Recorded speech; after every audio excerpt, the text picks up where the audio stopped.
ఆ రోజుల్లో వెంకటేశ్వర స్వామి వారు మాట్లాడేవారు. తొండమాన్ చక్రవర్తి మీద కోపం వచ్చాక మానేశారు మాట్లాడడం. అందుకని ఒక రోజున అనంతాచార్యులు వారు కూర్చుని పువ్వులు కడుతున్నారు. కట్టుకుంటుంటే వెంకటేశ్వర స్వామి వారు అర్చక స్వామిని ఇవన్నీ నేను చెప్పేవి పుక్కిట పురాణం అనుకుంటున్నారేమో, పరమయథార్థం అనడానికి సాక్ష్యాలున్నాయి తిరుమలలో.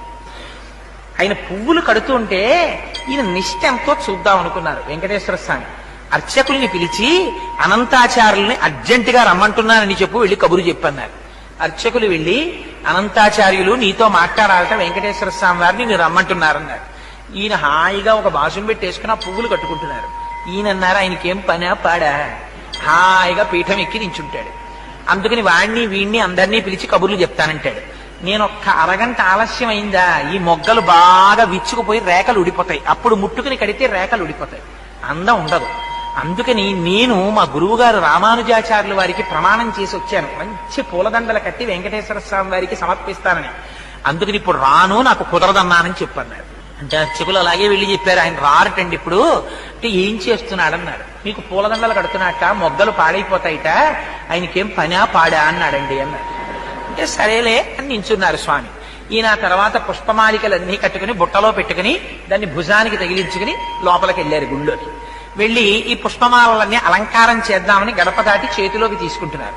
వెంకటేశ్వర స్వామి వారు మూతి ముడుచుకుని అన్నారు, పుష్పమాలలు మాత్రం పట్టుకొచ్చేస్తావు, అలంకారం చేసేస్తావు, కబురు చేస్తే చాలా పనిలో ఉన్నాను, పనా పాడా రమ్మంటాడన్నావుట, ఎందుకు వచ్చావు నాకు అక్కర్లేదు, నీ పుష్పమాలలో పట్టుకుపోవాలి. అంటే ఆయన అన్నారు, నువ్వు పుచ్చుకోకపోతే మానే, నాకు అనవసరం. మా గురువు గారికి నేను ప్రమాణం చేశాను పుష్పమాలికలు నీకు సమర్పిస్తానని, కట్టేస్తాను తెచ్చేస్తాను, ఇక్కడ ఉన్న తలుపు గొళ్ళానికి తగిలించి వెళ్ళిపోతాను, నువ్వు వేసుకోకపో నాకు అనవసరం, నా మాట నేను చేసుకుంటానన్నారు. అంటే వెంకటేశ్వర స్వామి వారు అన్నారు, నేను నీ కొండ నుంచి బయటికి తోయించేస్తానన్నారు. అంటే ఈయనన్నారు, నువ్వెవరివి తోయించేయడానికి, నాకన్నా ముందు నువ్వు వచ్చావు అంతే.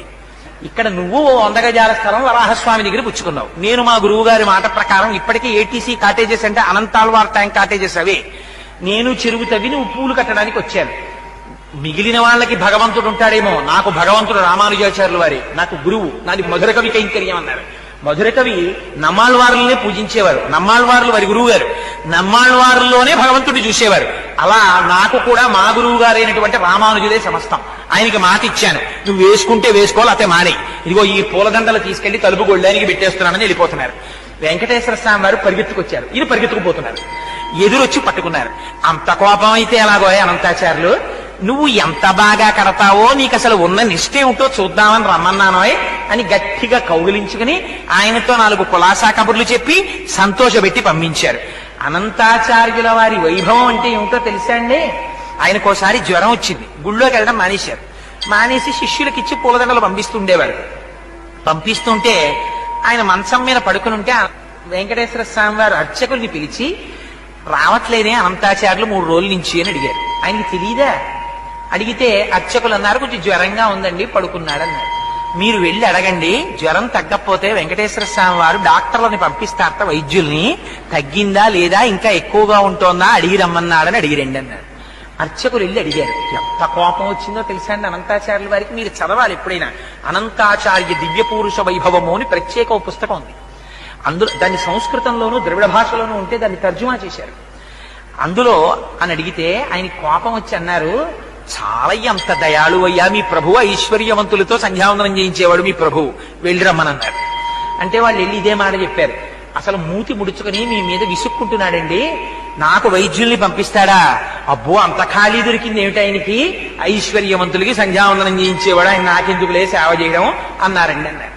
అంటే వెంకటేశ్వర స్వామి వారు తనే బయలుదేరి వచ్చారు. వచ్చి ఏమో అనంతాచార్యులు అనారోగ్యం తగ్గిందా అన్నారు. ఇటువైపు నుంచి అటువైపు తిరిగి పడుకున్నారు. ఆయన మాట్లాడకపోతే ఆయనే పాపం బల్ల లాక్కుని వెంకటేశ్వర స్వామి వారు కూర్చున్నారు. ఇవన్నీ యథార్థంగా జరిగిన సంఘటనలండి. ఓ బల్ల మీద కూర్చుని చెయ్యి పట్టుకుని, అనంతాచార్యులు తగ్గలేదా, ఇంకా ఒంట్లో ఉష్ణం అన్నారు.